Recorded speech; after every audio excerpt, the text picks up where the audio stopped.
ನಾಗಮಂಗಲ ಮಕ್ಕಳೇ ನಮ್ಮ ಭವಿಷ್ಯವಾಗಿದ್ದು ಇಂತಹ ಸಂದರ್ಭದಲ್ಲಿ ಸಾರ್ವಜನಿಕರು ಪೋಷಕರು ಮಕ್ಕಳ ಬಗ್ಗೆ ಮುಂದಿನ ದಿನಗಳಲ್ಲಿ ಹೆಚ್ಚಿನ ನಿಗಾ ವಹಿಸುವಂತೆ ತಾಲೂಕು ದಂಡಾಧಿಕಾರಿಗಳಾದ ಕುನ್ನಿ ಅಹಮದ್ ಹೇಳಿದರು.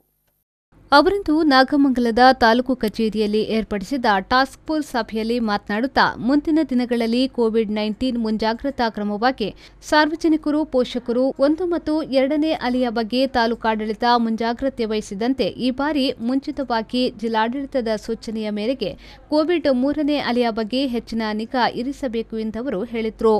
ಮಕ್ಕಳನ್ನ ಹೆಚ್ಚಿನದಾಗಿ ನಾವು ಈಗ ಶಾಲೆಗಳು ಆರಂಭವಾಗಲಿದೆ. ಅಲ್ಲಿ ಮಕ್ಕಳಿಗೆ ಹೆಚ್ಚಿನ ತಿಳುವಳಿಕೆಯನ್ನು ಕೊಡಬೇಕು. ಅಲ್ಲಿನ ಶಾಲೆಯ ಆಡಳಿತ ಮಂಡಳಿ ಮತ್ತು ಉಪನ್ಯಾಸಕರಿರಲಿ ಶಿಕ್ಷಕರಿರಲಿ ಇವರೆಲ್ಲ ಮಕ್ಕಳ ಬಗ್ಗೆ ಹೆಚ್ಚಿನ ಕಾಳಜಿಯನ್ನು ವಹಿಸಬೇಕಾಗ್ತದೆ. ಎಲ್ಲಿ ಜನಸಂದಣಿ ಉಂಟಾಗಬಾರ್ದು. ಅದರ ಜೊತೆಗೆ ಏನು ನಾವು ಸಾಮಾನ್ಯವಾಗಿ ಹಬ್ಬ ಹರಿದಿನಗಳನ್ನ ಏನು ಆಚರಣೆ ಮಾಡ್ತೀವಿ ಅದಕ್ಕೆಲ್ಲ ಸಂಪೂರ್ಣ ಕಡಿವಾಣ ಹಾಕಬೇಕಾಗ್ತದೆ. ಯಾರಿಗೂ ಅನುಮತಿಯನ್ನು ಕೊಡಲಾಗುವುದಿಲ್ಲ, ಎಲ್ಲವನ್ನೂ ನಿರಾಕರಿಸಲಾಗುತ್ತದೆ.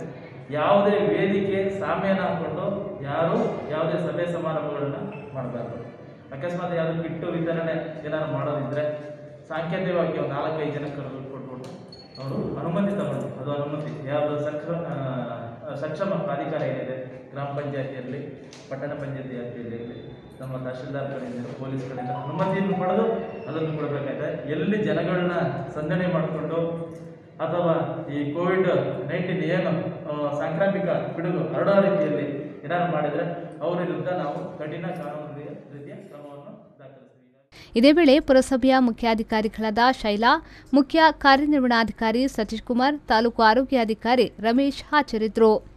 ದೇವಲಾಪುರ ಜಗದೀಶ್, ವಿ4 ನ್ಯೂಸ್, ನಾಗಮಂಗಲ.